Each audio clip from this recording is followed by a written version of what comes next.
ওম শান্তি। আজ 30শে অগাস্ট 2024 বাবার অমূল্য মধুর প্রাতমূল্যি শুনব। আজকের মুরলিতে বাবা বলেন, মিঠে মিঠে বাচ্চে, তোমাদের খুশি হওয়া উচিত যে দুঃখ হরণকারী বাবা আমাদের সুখধামে নিয়ে যেতে এসেছেন। আমরা স্বর্গের রাজপুত্র রাজকন্যা পরিজাদে হতে যাচ্ছি। আজকের মুরলির প্রশ্ন, বাচ্চাদের কোন স্থিতি দেখে বাবা চিন্তান্বিত হন না, কেন? উত্তর, কোনো কোনো বাচ্চা ফার্স্ট ক্লাস সুগন্ধি ফুল, কারো মধ্যে আবার বিন্দু মাত্র সুগন্ধ নেই। কারো অবস্থা খুব ভালো থাকে, আত্মিক স্থিতি খুব ভালো থাকে, কেউ বা মায়ার তুফানে পরাজিত হয়। এইসব দেখেও বাবা চিন্তান্বিত হন না, কারণ বাবা জানেন সত্যযুগের রাজধানী স্থাপন হতে চলেছে। তবুও বাবা শিক্ষা প্রদান করে বলেন, বাচ্চারা যতটা সম্ভব স্মরণে থাকো, মায়ার তুফানে ভীত হয়েও না।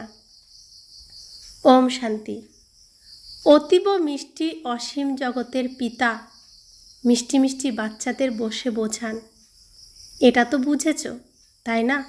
অতি মিষ্টি থেকে মিষ্টি বাবা, ওনার কাছ থেকেই স্বর্গের উত্তরাধিকার প্রাপ্ত হয়। এখানে তো বেশ্যালয়ে বসে আছো, বিষের আলয়ে বসে আছো। কত মিষ্টি বাবা, অন্তরে সেই অপার খুশি থাকা উচিত। বিষের সাগরে আমরা জ্বলে পুড়ে শেষ হয়ে যাচ্ছি, সেখানে আমাদের অতি প্রিয় অতি মিষ্টি বাবা এসে আমাদের হৃদয়ে মিষ্টতা এনে দিয়েছেন, অমৃত ভরে দিয়েছেন। কত সুখ বাবার কাছে থাকলে। বাবা বলছেন, অন্তরে সেই অপার খুশি থাকা উচিত। বাবা আমাদের অর্ধকল্পের জন্য সুখধামে নিয়ে যান, দুঃখ হরণ করেন। একদিকে তিনি যেমন পিতা, অন্যদিকে শিক্ষকও। আমাদের সম্পূর্ণ সৃষ্টি চক্রের রহস্য বুঝিয়ে বলেন, যা আর কেউ ব্যাখ্যা করতে পারে না। এই চক্র কিভাবে 84 জন্ম কিভাবে অতিক্রান্ত হয়, এই সমস্ত কিছুই তিনি খুব সহজভাবে বুঝিয়ে বলেছেন। তারপর সঙ্গে করে নিয়ে যাবেন। এখানে তো থাকা যাবে না, সমস্ত আত্মাদের সাথে করে নিয়ে যাবেন। সময় খুব অল্প, বলাও হয় অনেক সময় চলে গেছে, অল্প কিছু অবশিষ্ট আছে, সময় খুব কম। সেই জন্য বারংবার আমাকে স্মরণ করো, তবেই তোমাদের জন্ম জন্মান্তরের পাপের যে বোঝা সঞ্চিত হয়ে আছে তা সমাপ্ত হবে। যদিও মায়ার যুদ্ধ চলবে, তোমরা আমাকে স্মরণ করতে বসবে আর মায়া স্মরণ থেকে সরিয়ে দেবে, এও বাবা বলে দিচ্ছেন। কি হবে, কেমন কেমন সব হবে, সব ঘটনা বাবা আমাদের আগের থেকেই বলে সতর্ক করে দিচ্ছেন। সেজন্য কখনো সেসব নিয়ে ভাববে না। যতই সংকল্প বিকল্প তুফান আসুক না কেন, সারা রাত সংকল্পের জন্য ঘুম না হলেও ভীত হবে না, বাহাদুর সাহসী হতে হবে। বাবা বলেন, এসব অবশ্যই আসবে, স্বপ্নও দেখবে, কিন্তু এই সব বিষয়ে ভীত হবে না। যুদ্ধের ময়দান এটা, তাই না? সবই বিনাশ হয়ে যাবে। তোমরা যুদ্ধ করছো মায়াকে জয় করার জন্য। এর মধ্যে নিঃশ্বাস প্রশ্বাস বন্ধ করার ব্যাপার নেই। আত্মা যখন শরীরে থাকে তখন শ্বাস প্রশ্বাস চলে। এর জন্য শ্বাস প্রশ্বাস বন্ধ করার চেষ্টা করা উচিত নয়। হঠযোগ ইত্যাদিতে কত পরিশ্রম করতে হয়। বাবার অনুভব আছে, ব্রহ্মা বাবার অনুভব আছে। অল্প স্বল্প হঠযোগ শিখেছিলেন, ব্রহ্মা বাবা অল্প স্বল্প হঠযোগ শিখেছিলেন, কিন্তু সময়ও তো দরকার, তাই না? হঠযোগ করার জন্য সময়ও তো দরকার। যেমন আজকাল তোমরা বাচ্চাদের জন্য বলা হয় জ্ঞান তো অনেক আছে, কিন্তু সময় কোথায়? এত কারখানা আছে, এটা আছে, ওটা আছে। বাবা তোমাদের বলেন, মিষ্টি মিষ্টি বাচ্চারা, একমাত্র বাবাকে আর চক্রকে স্মরণ করো, তাহলেই হবে। এটা কি খুব কঠিন? সত্যযুগে, ত্রেতাতে সনাতন দেবী দেবতা ধর্মের রাজ্য ছিল। তারপর ইসলাম, বৌদ্ধ ইত্যাদি ধর্ম বৃদ্ধি পেতে থাকে। ওরা তখন নিজেদের ধর্মকে ভুলে যায়, নিজেদের দেবী দেবতা বলতে পারে না, কেননা অপবিত্র হয়ে পড়ে। দেবতারা তো পবিত্র ছিল। ড্রামার প্ল্যান অনুসারে ওরা তারপর নিজেদের হিন্দু বলে পরিচয় দেয়। বাস্তবে হিন্দু বলে কোনো ধর্ম নেই। হিন্দুস্তান নাম তো পরে এসেছে, প্রকৃত নাম হলো ভারত। বলাও হয়ে থাকে ভারত মাতাদের জয়। হিন্দুস্তান মাতাদের জয় তো বলা হয় না। ভারতেই এই দেবী দেবতাদের রাজ্য ছিল, ভারতেরই মহিমা করা হয়। সুতরাং বাবা বাচ্চাদের বসে শেখান বাবাকে কিভাবে স্মরণ করতে হয়। বাবা তো এসেছেনই ঘরে ফিরিয়ে নিয়ে যেতে। কাদের নিয়ে যেতে এসেছেন? আত্মাদের। এখানে শরীর রেখেই সবাইকে যেতে হয়, আত্মাই যায়, শরীর যায় না। তোমরা যত বাবাকে স্মরণ করো ততই পবিত্র হয়ে ওঠো। পবিত্র হলে সাজাও পেতে হবে না। যদি সাজা খাও তবে পদও কম হয়ে যাবে।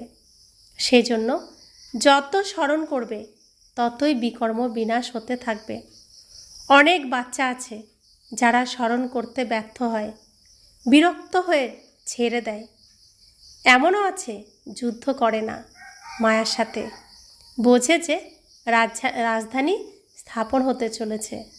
অনেকেই অসফল হবে, গরিব প্রজাও তো চায়, তাই না? যদিও ওখানে কোনো দুঃখ নেই, কিন্তু গরিব আর বিত্তবান প্রতিটি স্তরেই থাকবে। এ হলো কলিযুগ।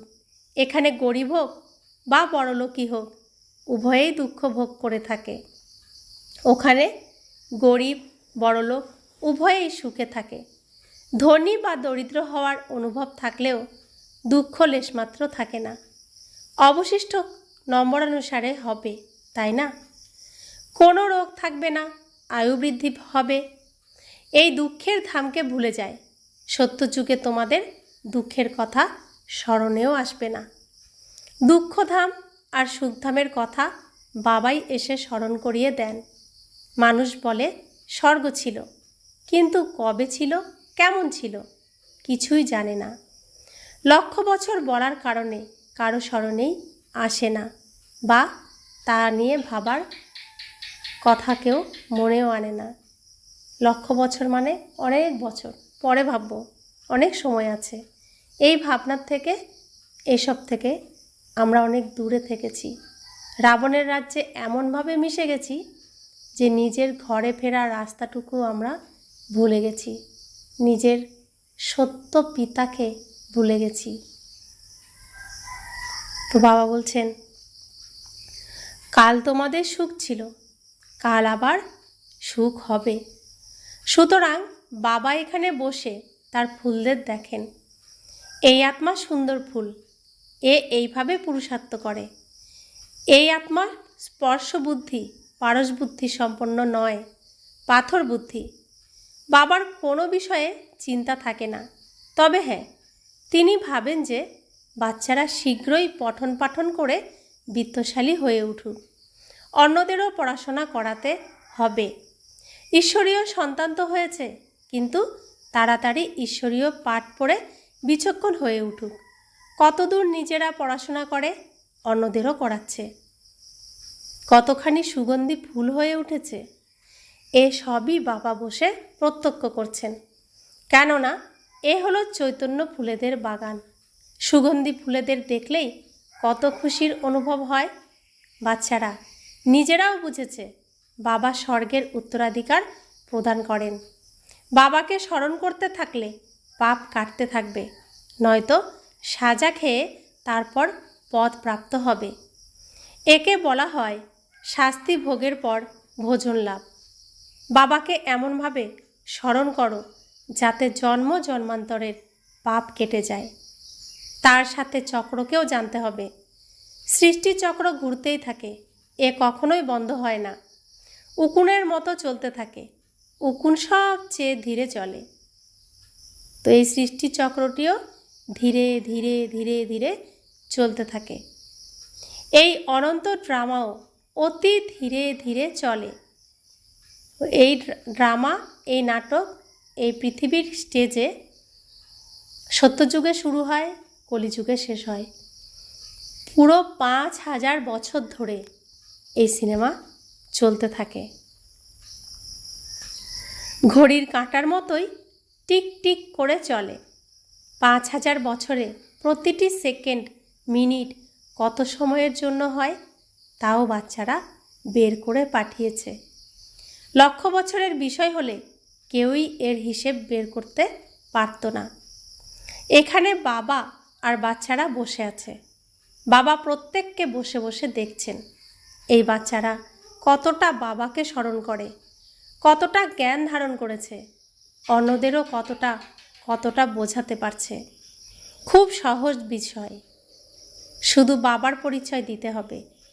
ব্যাজ তো বাচ্চাদের কাছে আছেই। সবাইকে বলো ইনি হলেন শিব বাবা।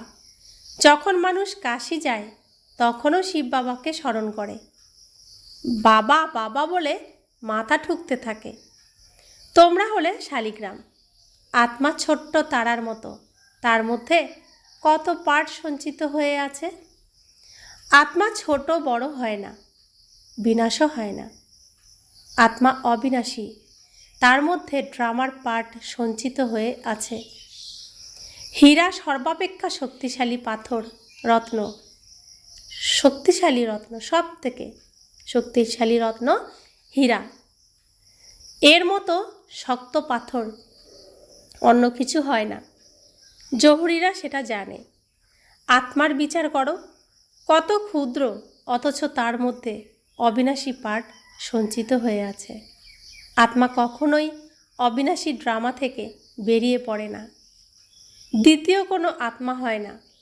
এই দুনিয়াতে এমন কোনো মানুষ নেই যাকে আমরা একাধারে বাবা, টিচার এবং সদ্গুরু বলতে পারি। ইনিই একমাত্র অসীম জগতের পিতা এবং শিক্ষক, যিনি সবাইকে শিক্ষা প্রদান করে বলেন মন মনা ভব। তোমাদেরও বলে থাকেন যদি অন্য কোনো ধর্মের কাউকে পাও তাকেও জিজ্ঞাসা করো, আল্লাহকে স্মরণ করো তো। আত্মারা সবাই ভাই ভাই। এখন বাবা শিক্ষা প্রদান করে বলছেন মা মেকম স্মরণ করলে তোমাদের বিকর্ম বিনাশ হবে। বাবা হলেন পতিত পাবন। এ কথা কে বলে? আত্মা বলে। যদিও মানুষ গীত গায় কিন্তু অর্থ কিছুই বোঝে না। আমরাও তো অনেক গান শুনেছি, কত পালা দেখেছি, কত অভিনয় দেখেছি যাত্রা সিনেমাতে। শ্রীকৃষ্ণের জীবনের অনেক ঘটনা আমরা দেখেছি, বিভিন্ন দেবদেবীর ঘটনা আমরা দেখেছি, কিন্তু বুঝতে কিছুই পারিনি। বাবা বলেন তোমরা সবাই সীতা, আমি রাম। সমস্ত ভক্তদের সদ্গতি দাতা আমি, সবাইকে সদ্গতি প্রদান করি। অবশিষ্ট আত্মারা মুক্তিধামে চলে যায়। সত্যযুগের দ্বিতীয় কোনো ধর্ম হয় না, শুধুমাত্র আমরাই থাকি। কেননা আমরাই বাবার কাছ থেকে অবিনাশী উত্তরাধিকার গ্রহণ করে থাকি। এখানে দেখো কত অসংখ্য মন্দির, এত বড় দুনিয়াতে কত অসংখ্য জিনিস রয়েছে। ওখানে এসব কিছুই থাকবে না, শুধুমাত্র ভারত থাকবে। এই রেল ইত্যাদি যানবাহনও থাকবে না। এই সব কিছুই বিনাশ হয়ে যাবে। ওখানে রেলের প্রয়োজনই নেই, ছোট শহর হবে। রেল তো প্রয়োজন দূর দূরান্তের গ্রামে যাওয়ার জন্য। বাবা বাচ্চাদের রিফ্রেশ করছেন, ভিন্ন ভিন্ন পয়েন্টস বাচ্চাদের বুঝিয়ে বলেন। এখানে বসে আছো, বুদ্ধিতে সম্পূর্ণ জ্ঞান আছে। যেমন পরমপিতা পরমাত্মার মধ্যে সম্পূর্ণ জ্ঞান পরিপূর্ণ, যা তোমাদের কাছে ব্যাখ্যা করে থাকেন। উচ্চ থেকে উচ্চতর শান্তিধামের নিবাসী শান্তির সাগর বাবা। আমরা আত্মারা সবাই ওই সুইট হোমের নিবাসী। শান্তির জন্য মানুষ কত মাথা ঠোকে। সাধুরাও বলে মনে কিভাবে শান্তি পাওয়া যায়, কত রকম যুক্তি রচনা করে থাকে, বলাও হয়ে থাকে। আত্মা তো মন বুদ্ধি সহ থাকে, তার স্বধর্মই হলো শান্ত। সুখ তো নেই, কর্মেন্দ্রিয় নেই, সুতরাং শান্তই হবে। আমরা আত্মাদের নিবাস স্থান হলো সুইট হোম, যেখানে সম্পূর্ণ শান্তি বিরাজ করে। আত্মা সূক্ষ্ম তারার মতো, হীরার মতো, হাত পা নেই, তো আত্মা চুপচাপ শান্ত হয়ে বসে থাকে। শরীরে প্রবেশ করলে হাত পা চোখ কান সমস্ত কর্মেন্দ্রিয়ের দ্বারা কিছু না কিছু করতে থাকে, তো শান্ত হয়ে থাকতে পারে না। আত্মা শরীরের দ্বারা কিছু না কিছু কর্ম করতেই থাকে। শ্বাস প্রশ্বাস নেওয়া, এটাও তো কর্ম। একটু নড়ে চড়ে দাঁড়ানো, সেটাও কর্ম। তো কিছু না কিছু কর্ম কর্মেন্দ্রিয়ের দ্বারা আত্মা করতেই থাকে। কিন্তু আমাদের বাড়িতে সুইট হোমে, পরমধামে, শান্তিধামে আমরা আত্মারা চুপচাপ শান্ত হয়ে বসে থাকি। তো আমি আত্মার ধর্মই হলো, স্বধর্মই হলো শান্ত স্বরূপ। ওখান থেকে প্রথমে আমরা আসি সুখধামে। এখন এই দুঃখধাম থেকে ট্রান্সফার হতে চলেছি সুখধামে। বাবা পবিত্র করে তুলছেন। কত বড় এই দুনিয়া, এত জঙ্গল ইত্যাদি কিছুই ওখানে থাকবে না, এত পাহাড়ও থাকবে না। আমাদের রাজধানী থাকবে। ওম শান্তি। যেমন স্বর্গের ছোট মডেল তৈরি করে, তেমনই ছোট স্বর্গ হবে। এখন প্রদর্শনীতে, মিউজিয়ামে ছোট স্বর্গ তৈরি করে দেখানো হয় বোঝানোর জন্য। ঠিক সেরকমই ছোট স্বর্গ তৈরি হবে। শুধু অবাক হয়ে দেখো কি হতে চলেছে। কত বড় সৃষ্টি। এখানে সবাই নিজেদের মধ্যে লড়াই করে চলেছে। তারপর এই সম্পূর্ণ দুনিয়া শেষ হয়ে যাবে। এসব কোথায় যাবে? সমুদ্র আর ধরিত্রীর বুকে চলে যাবে। এদের চিহ্ন মাত্রও থাকবে না। সমুদ্রে যা চলে যায় তা সমুদ্র গর্ভে গিয়ে শেষ হয়ে যায়, সাগর গ্রাস করে নেয়। তত্ত্বতে মাটি মাটিতে মিশে যায়। তারপর এই দুনিয়া শতপ্রধান হয়ে ওঠে। ওই সময়কে বলা হয় নতুন শতপ্রধান দুনিয়া, নতুন শতপ্রধান প্রকৃতি।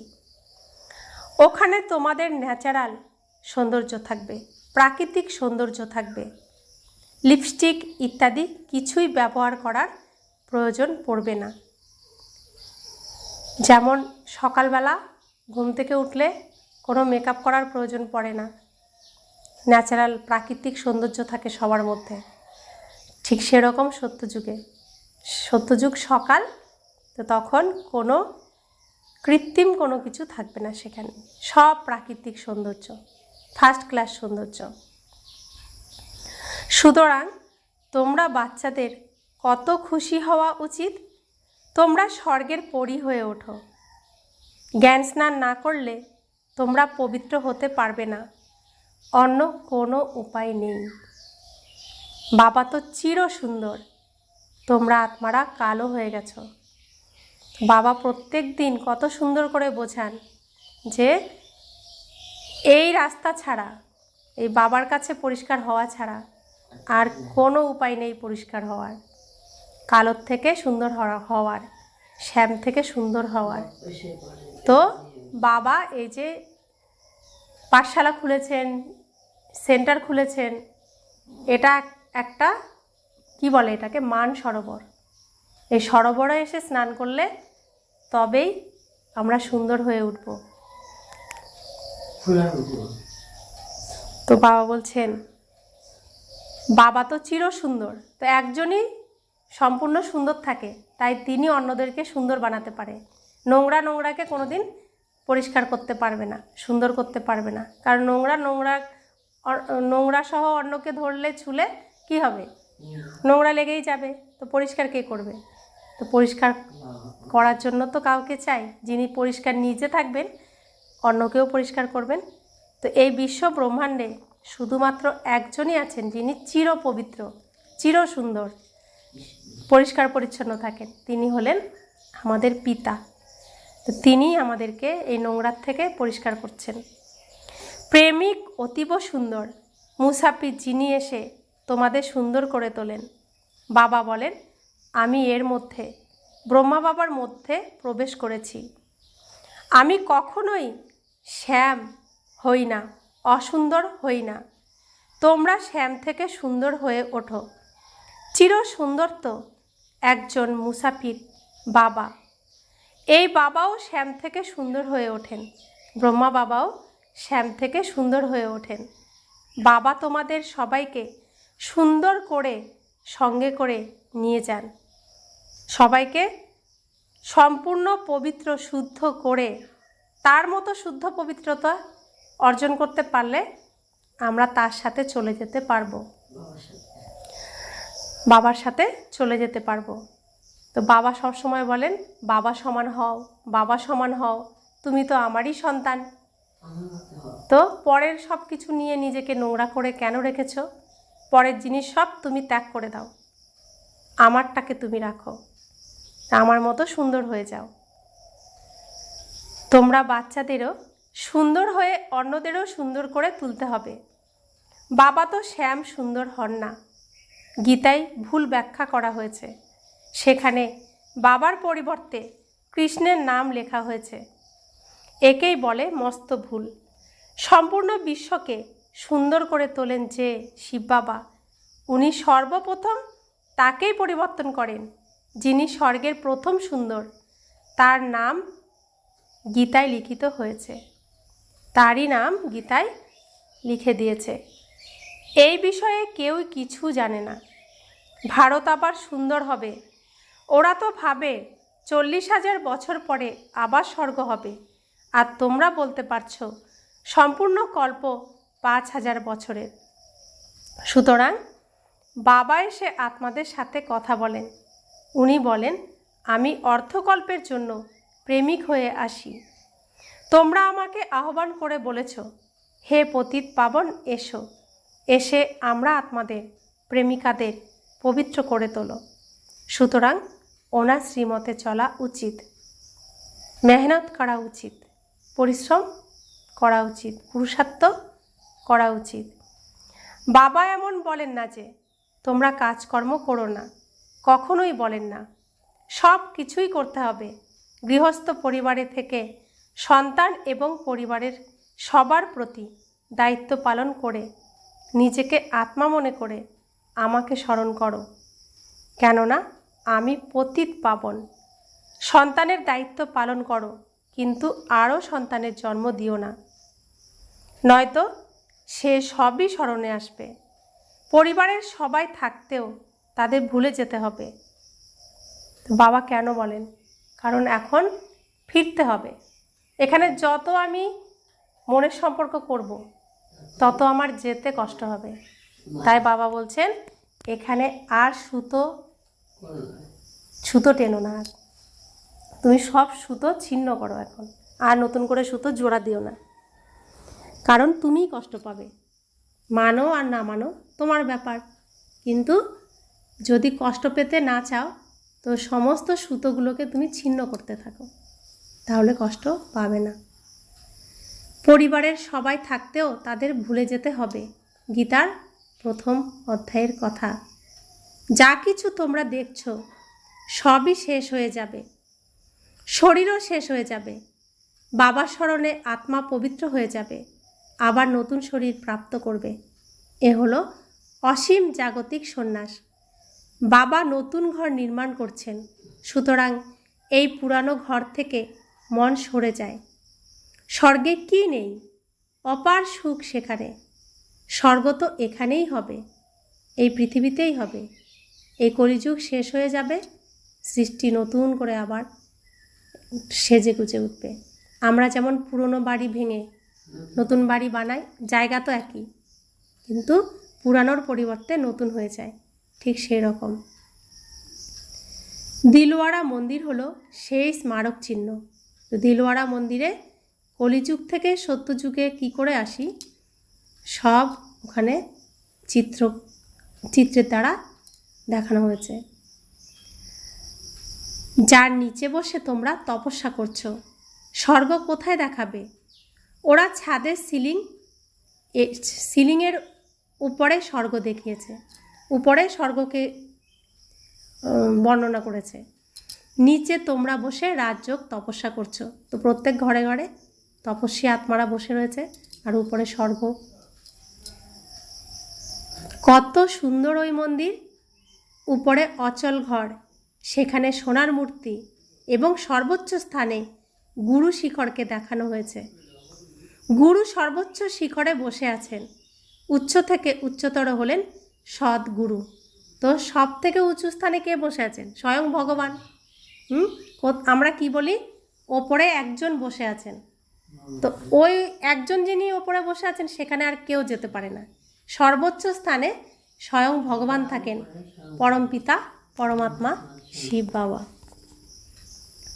সেই জন্য দুর্গাপূজার সময় সব দেবী দেবতার মূর্তি থাকে, শিব বাবা কোথায় থাকে? ওপরে থাকেন না?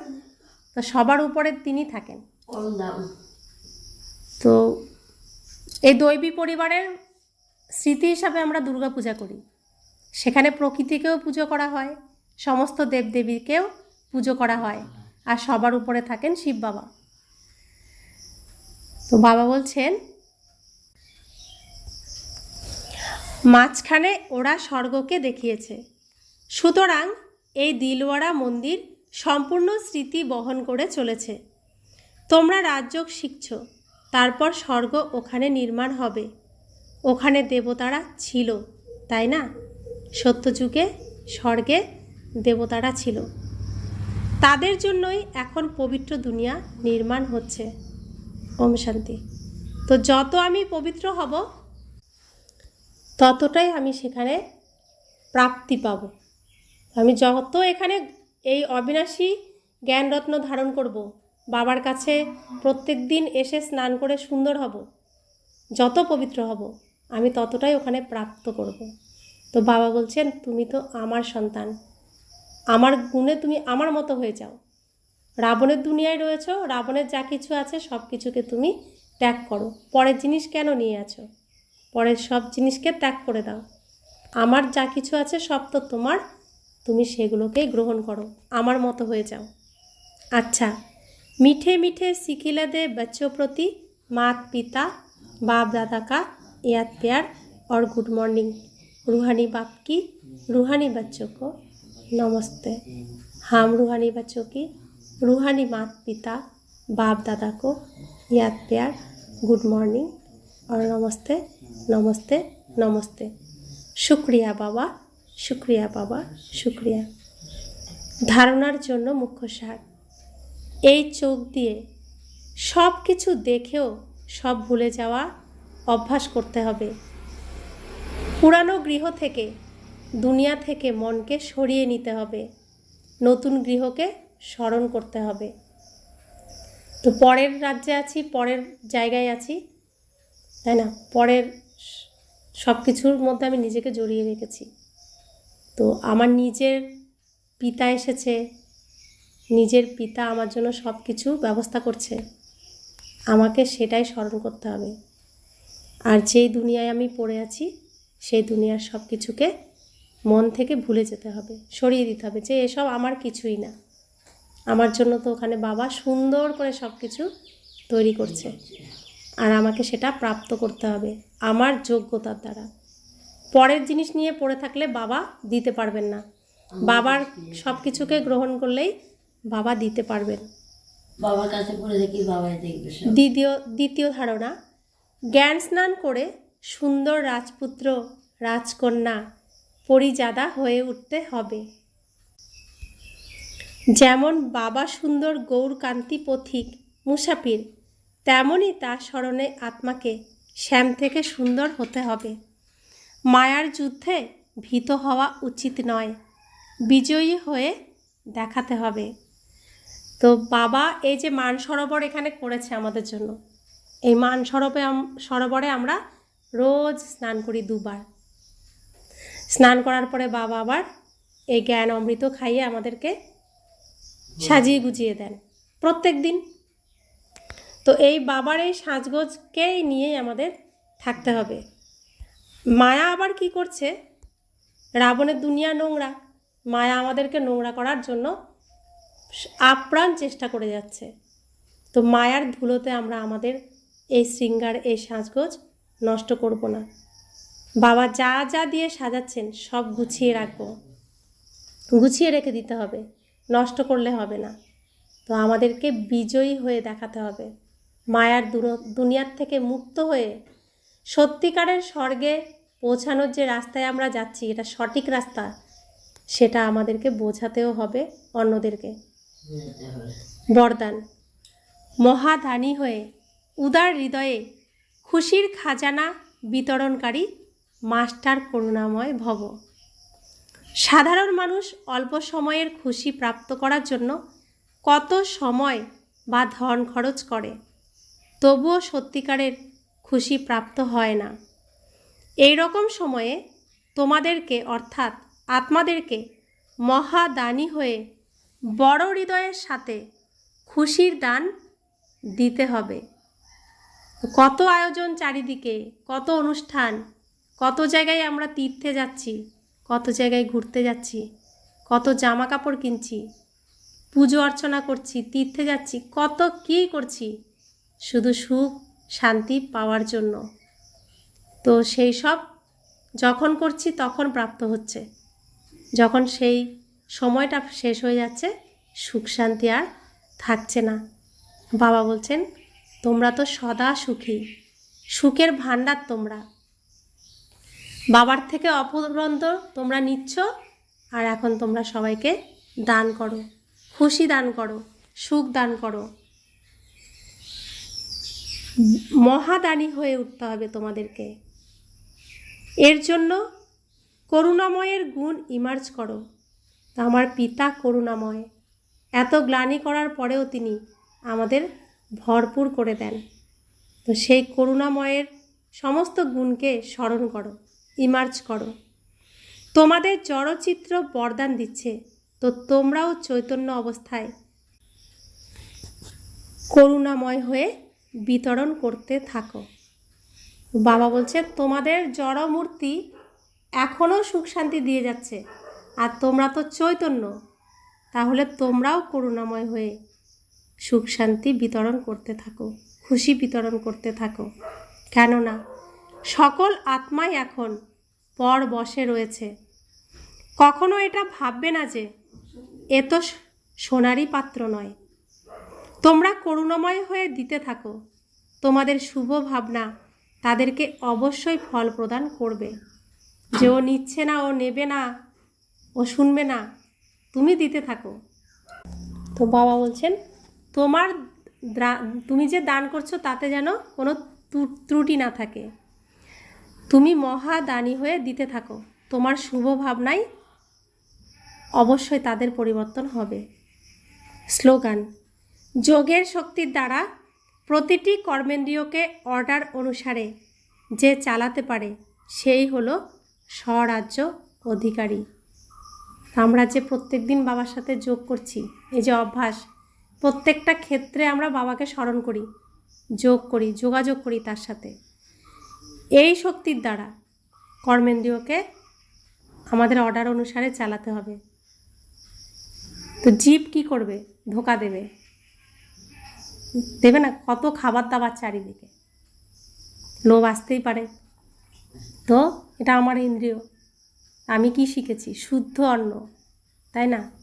তো কানকেও আমি সেই যোগের দ্বারাই আমি এগুলোকে কন্ট্রোল করতে পারি, প্রত্যেকটা কর্মেন্দ্রিয়কে অর্ডার দিতে পারি। এই শিক্ষা তো আমাদের আগে কেউ দেয়নি, বাবা দিয়েছেন। তো এই শিক্ষাকে এখন আমাদের কাজে লাগাতে হবে এবং আমার যে এই রাজ্যের মালিক আমি, স্বরাজ্য অধিকারী হতে হবে। এই রাজ্যের মালিক যদি আমি হতে পারি, অধিকারী যদি হতে পারি, তবে আমি ওই রাজ্যের অধিকারী প্রাপ্ত করব। ওম শান্তি। আমার শুধু ওগুলো